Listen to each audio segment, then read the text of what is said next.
পুরো পঞ্চগড়ে আজকে আনন্দের গণজোয়ার বইছে। 12 তারিখের নির্বাচনে বিজয়ের জোয়ারে পরিণত হবে। এই জোট আমাদের এই আগামীর বাংলাদেশে সরকার গঠন করবে ইনশাআল্লাহ। 10 দলীয় ঐক্যবদ্ধ বাংলাদেশের উত্তরবঙ্গের প্রথম প্রোগ্রামে, প্রথম জনসভায় বাংলাদেশ জামায়াত ইসলামীর সম্মানিত আমির আজকে বাংলাদেশের সর্বোত্তরের জেলা পঞ্চগড়ে আসছেন।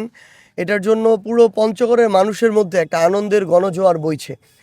পুরো পঞ্চগড়ের মানুষ দলমত নির্বিশেষে, কারণ তিনি পুরো পঞ্চগড়ের না, শুধু পুরো বাংলাদেশের মানুষের কাছে একজন পছন্দের ব্যক্তিত্ব, এবং তিনি তার এই ব্যক্তিত্বের মধ্য দিয়ে পুরো বাংলাদেশে যে একটা গণজোয়ার তৈরি করেছে, তার প্রতিফলন আমরা আজকে ইনশাল্লাহ এই পঞ্চগড়ে দেখতে পাবো।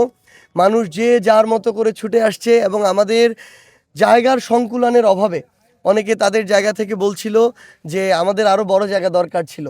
তো সেই জায়গা থেকে আমরা সেটুকু হয়তো আমাদের জায়গা থেকে এর চেয়ে বড় জায়গা ব্যবস্থা করতে পারিনি, কিন্তু আমরা এটুকু বলতে পারি যে পুরো পঞ্চগড়ে আজকে আনন্দের গণজোয়ার বইছে।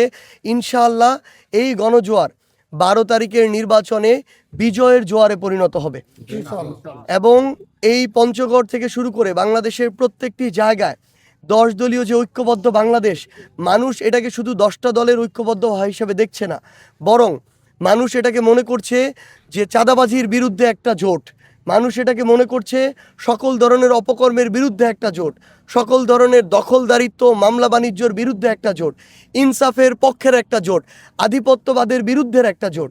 এবং ইনশাআল্লাহ আমরা মনে করি যে এই জোট, যেই জোটের গণজোয়ার আজকে পঞ্চগড় থেকে শুরু হচ্ছে, এই গণজোয়ার বাংলাদেশের 1,47,570 বর্গ কিলোমিটারে ছড়িয়ে পড়বে, এবং 12 তারিখে বিজয়ের মধ্য দিয়ে এই জোট আমাদের এই আগামীর বাংলাদেশে সরকার গঠন করবে ইনশাআল্লাহ। সবচেয়ে বড় কথা হচ্ছে যে আমরা এতদিন ধরে বিএনপির স্থানীয় পর্যায়ের বিভিন্ন নেতাকর্মীদের কাছে যেই ধরনের বক্তব্য শুনতাম, আমরা ভাবতাম তারা মনে হয় অতি উৎসাহী হয়ে এই বক্তব্য দিচ্ছে, কিন্তু গতকালকে যখন সরাসরি তারেক রহমান এই ধরনের বক্তব্য দেন, আমরা এটাতে খুবই মর্মাহত হয়েছি।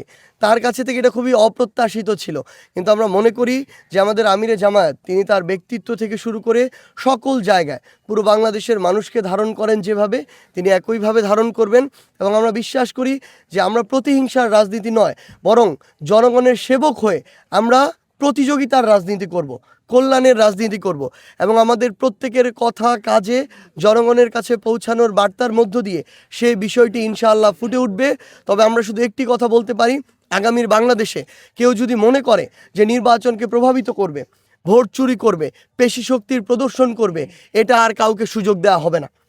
মাঠ পর্যায় থেকে শুরু করে জাতীয় পর্যায়ে কেউ যদি এই স্বপ্নগুলো দেখে থাকে, জনগণকে ভোট কেন্দ্রে নেওয়া থেকে বিরত রাখতে চায়, কিংবা জনগণকে ভোট দেওয়া থেকে বিরত রাখতে চায়, ইনশাআল্লাহ শুধুমাত্র প্রশাসনিকভাবে নয়, আমরা আমাদের জায়গা থেকে জোটের পক্ষ থেকে রাজনৈতিকভাবে সেটা প্রতিরোধ করব ইনশাআল্লাহ।